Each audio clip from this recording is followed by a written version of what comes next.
On parlait de pâtes à l'instant, c'est l'épiphanie. Et là, Patrick, tu m'as dit, on ne peut pas passer à côté lorsqu'on est ici que de parler des fèves artisanales. Bien sûr, parce qu'il faut s'interroger sur cette belle tradition de la galette des rois. En fait, ce gâteau célèbre l'épiphanie. Et l'épiphanie, c'est quoi? C'est la présentation du petit Jésus au roi mage. D'où la présence de la couronne sur le gâteau. Et en Occident, on célèbre l'épiphanie le 6 janvier, c'est aujourd'hui. Oui. Et Jean-Sébastien me disait que historiquement, mais commercialement, c'était plutôt le 5. Oui, et ça tombe bien, c'est ce week-end. Le dimanche avant ou après. Voilà. Et à l'intérieur du gâteau, la tradition veut qu'on glisse une fève. Or, il se trouve qu'en France, il existe 2 ateliers artisanaux qui fabriquent des fèves à la main. Et ce qui tombe bien, c'est qu'en Lorraine, il y a l'un de ces ateliers artisanaux, à Domrémy-la-Pucelle, la patrie de Jeanne d'Arc.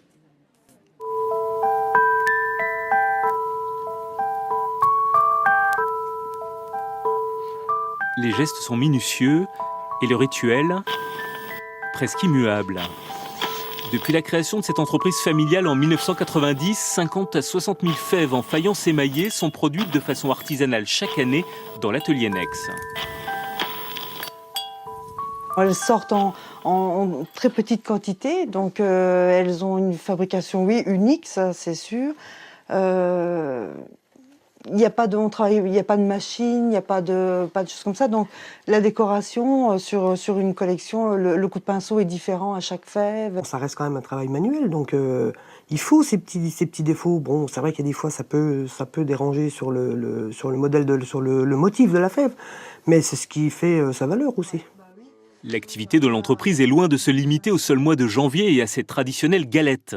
Les collections naissent le plus souvent à l'été ou à l'automne, mais leur fabrication nécessite des mois de travail. Objectif, pouvoir fournir une dizaine de nouvelles séries aux pâtisseries en janvier, mais aussi exposer dans le cadre des bourses fréquentées par les fabophiles, ces collectionneurs de fèves toujours avides de nouveautés.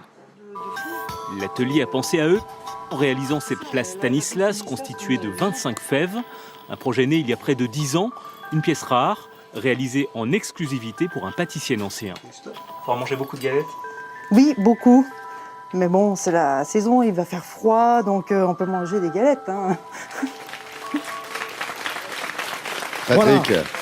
Et regardez, pour les collectionneurs de fèves, et Dieu sait s'il y en a, pour les fabulophiles, comme on les appelle. fabulophile, c'est vrai que c'est le nom. Hein. Fabulophiles. Regardez, Fabophile. je vous ai apporté des fèves qui ne viennent pas par importation d'un pays asiatique, mais tout simplement qui sont fabriquées, et c'est de la porcelaine.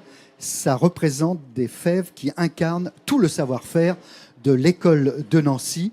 Et il y a du dôme là-dedans.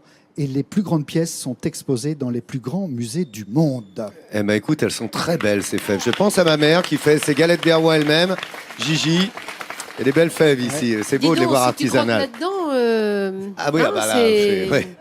Faire gaffe, mais- Patrick, quand tu dis les plus grandes pièces, c'est jamais plus de 3 cm quand même. Absolument. Ah bon, d'accord. C'est ça. Non, mais sinon, ça ressort de la Sinon, tu mets des bonbons des rouges, ça fait fève, mais ça risque de fondre.